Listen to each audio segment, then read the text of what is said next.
So what I've done here is, you can see where the little sticks are. I've kind of marked out the contours of the land using an A-frame. And then the next step I did, I'd follow along the path of the sticks or close by, removing some of the turf. And that marks out where I'm going to do my trench. To create the beds, I turn the turf upside down, both at the very bottom and above it. And then, as you can see here, I've got to the next stage. Underneath the cardboard, there is the base layer of the turf is turned upside down, and on top of that has another layer of upside down turf. Lots of horse manure and straw, and then, as you can see, I've then dug a trench and I've taken the earth out of the trench and put on top. So basically the idea is it's going to be a kind of natural looking raised bed, because the ground's quite, at the moment it's quite boggy. You can see water in the holes.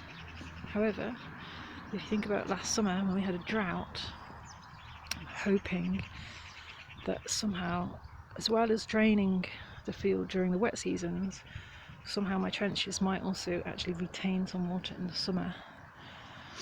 It's a little bit experimental, so we'll see how we get on. And then over there I'm going to dig a pond, a small pond. You can see that water's already coming down into this little bit of the trench here. So I might have to think about my waterways and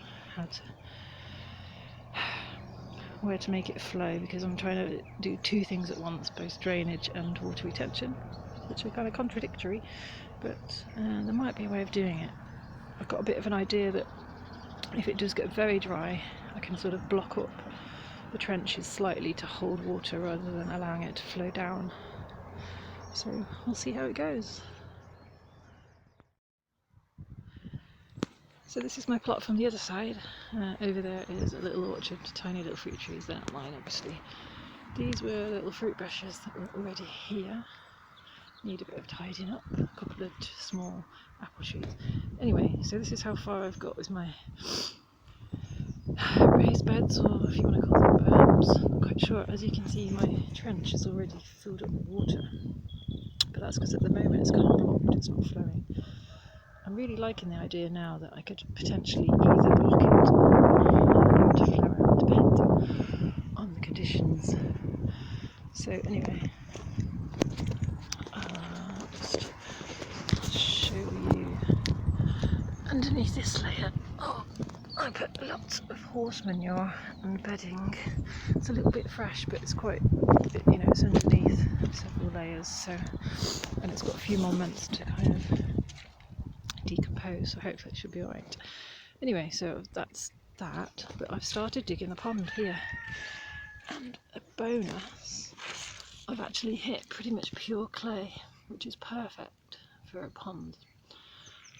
Obviously we don't want it for the topsoil, so I've put all the dark topsoil on there, on my messy raised beds, and I'm going to just put the clay to one side, and don't worry, it's not going to go to waste. I'll keep it for some sort of little building project, not quite sure yet, maybe an earth oven. So I've dug down quite a bit into the pond. As you can see, that's the deep end. It's going to have a shallow end here, and I'll make sure it's got a beach so creatures can come out. It hasn't filled up properly yet because my trenches are blocked still by some earth here, but you can see how much my trenches are filling up with water.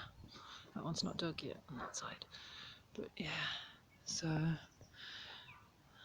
going to be a lot of water. I'm thinking with it being pure clay there, it should be alright. But here, I'm doing a slightly different technique, making this little bed here. Instead of digging all the turf up and turning it upside down, which is a lot of work, I just thought I'm going to leave the grass there. I've covered it up with this manure.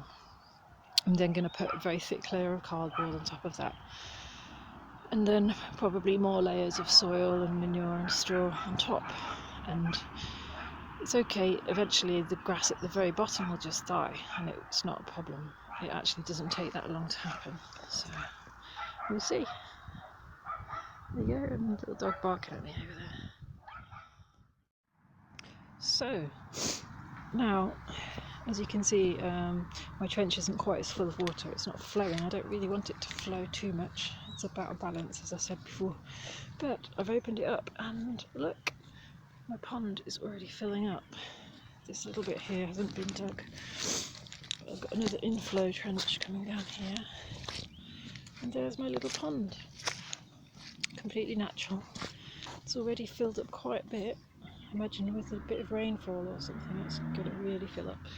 I've put a few stones there. I'm going to create a little beach where I could just make sure the earth kind of gradually slopes upwards. And there's my huge mound of clay, so I've got to think of something cool to do with that. And my messy mounds for planting, which have still got a few months to rot, so by the time they've rotted, they should be